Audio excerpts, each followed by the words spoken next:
mind will suggest things that you have to do in order to find happiness, to find peace, to find joy, to find love.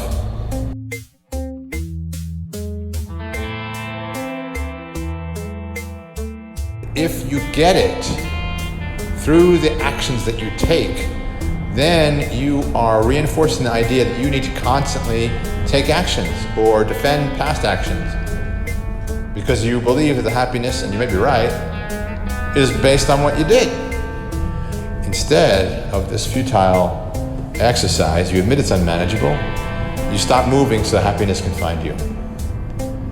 You literally stop moving. Every time the mind tries to say, well, we got to do this would be really cool, you say, thank you, maybe. Is that so? But I'm standing still. I'm receptive to this present moment.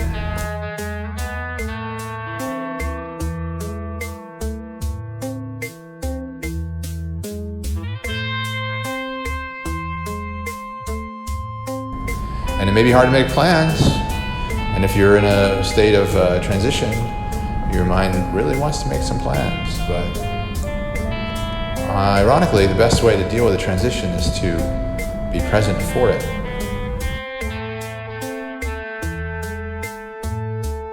Living in this world is not easy, especially if you're feeling the after effects of trauma from childhood, or you're married to someone or you're married to someone with that.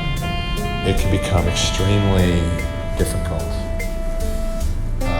And what will happen is you'll probably go to try to fix things or flee things. So the fixing is really the fight. You're fighting the dysfunction. And all of this is blocking compassion because you're in mind with plans and predictions. And the plans and predictions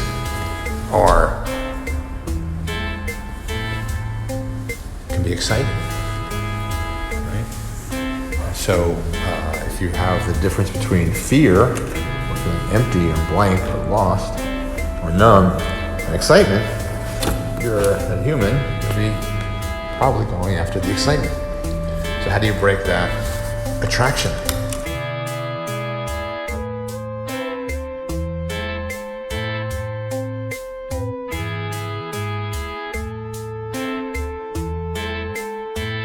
Admit it's unmanageable. As long as you're saying you can manage, then you're going to have plans and predictions. And you could do a website, you could do a business, and it may solve some of the circumstances and provide income and remove some of the boredom or frustration, and you may even get to feel good if you're doing a good cause. But in the end, it's really about quieting the mind and asking the heart to open a little bit more. Plans and predictions can be exciting, but if you can retell the story, recontextualize plans and predictions as problematic, as stressful, as a lack of faith, then you may be able to wean yourself off the propensity to plan and predict. Now, if we are afraid of the future, we are going to want to plan and predict. If plans and predictions arise, you want to then go, rather than yay or nay, up or down, you want to go to compassion for the need to plan and predict, for the fear that is driving the planning and predicting. Planning and predicting is all in the level of manifestation, sphere 10. The imagination is totally directed on how can I control things to remove this fear, or to give myself a sense of purpose, or to attract attention, or to make up for childhood trauma. And that is somewhat limited because it means that you're stuck trying to manipulate the world, and that's stressful. It could be exciting if you're immature, but it's stressful if you're mature and you realize that plans and predictions haven't worked out very well. And so we can look at the pull between sphere 7 and 8. Sphere 7 we can say is independence. Sphere 8 we can say is dependence.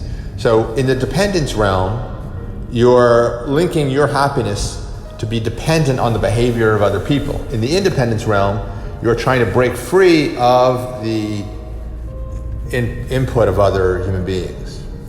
And so neither of those strategies are going to create peace. Peace comes perhaps from interdependence.